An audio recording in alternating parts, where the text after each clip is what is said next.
Financial managers have another issue that they have to deal with. In fact, all managers deal with this to some extent, as do all shareholders. And it's called the agency problem. And the agency problem exists because the relationship between a principal, someone who hires an agent to represent his or her interests, may not be aligned. And so the shareholders, in the case of a company or a corporation, are called principals, and they hire managers or employees that are called agents to run the company. And of course, this can result in a conflict of interest between the principal and the agent. Why? Because we want you to make money for us. We, the shareholders, want you, the employees, to make money for us. You, the employees, want to make money for you. So you can see that there's a conflict of interest there. If the wages are high, then profits will be lower, and if profits are lower, the shareholder gets less. If the profits are high and the wages are low, then the shareholder will benefit, but the employees will not. And so this balance, this give and take or tug of war in between the two are very difficult to resolve.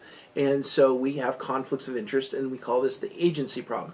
We're on opposite sides of the table, even though we work at the same company, because your gain is my loss and your loss is my gain. So we try to resolve this as best we can. One of the things we talk about in this conflict of interest is the investment positions the firm for positive cash flow, but it has a risk in the short run. The owners want the investment to increase the value of the firm, and the managers object. The risk may have personal costs. So if you think about this in terms of an individual manager, the firm may want to go after a new market or go after something important that they think is important, but the manager is the one who has to execute. And if the manager does not execute or can't execute, it will be their job on the line. And so they're like, no, I don't want to take risk. I don't want to put the firm out there and try to go after new markets. I'm just going to keep my nice cush job. So where would this come up? Well, I don't know in specifics of any of these companies, but you certainly can think of a company that held on to its beliefs until somebody surpassed it and never really did change to try to keep up with it. If you look at the cellular phone market, we've seen changes go on in it for decades now. And my first cell phone was a big brick thing, and then they had the flip phone, and then so on. And if you follow through the cell phone market, you can see that companies that went by the wayside in the past, Motorola, Nokia, even BlackBerry, to most extent, is something came along and then they didn't change. And the managers, you could wonder if they were happy just keeping the cash flow going and not taking a risk and throwing it all away to go after the latest new thing, thinking, oh, I hope that we'll just be able to keep going. Well, that's a risk that managers aren't willing to take, that shareholders would have been very happy that they did take or tried to take, and that's a principal-agent problem too. So there's two sides to it. Is one that managers tend not to take additional risks because their job's on the line, but shareholders need them to. And the second thing is that employees want the most amount of pay or most results that they can to benefit their own well-being.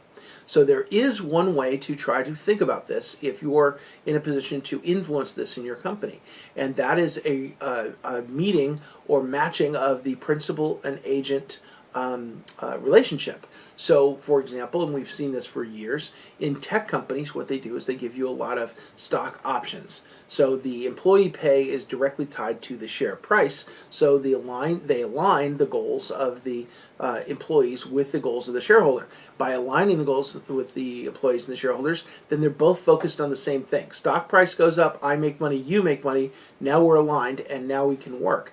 And in the fields that require knowledge, the programming fields and the fields that you can't measure productivity by tab A into slot B, then this is a wonderful way to motivate workers, because it's not the number of lines of code you produce, of course, it's the amount of quality code that you produce that's useful. So when you think of the creativity and the fields that require knowledge or ingenuity to be productive in, the agency principal relationship is very important, because if you just tell me to write lines of code, I could write them all day.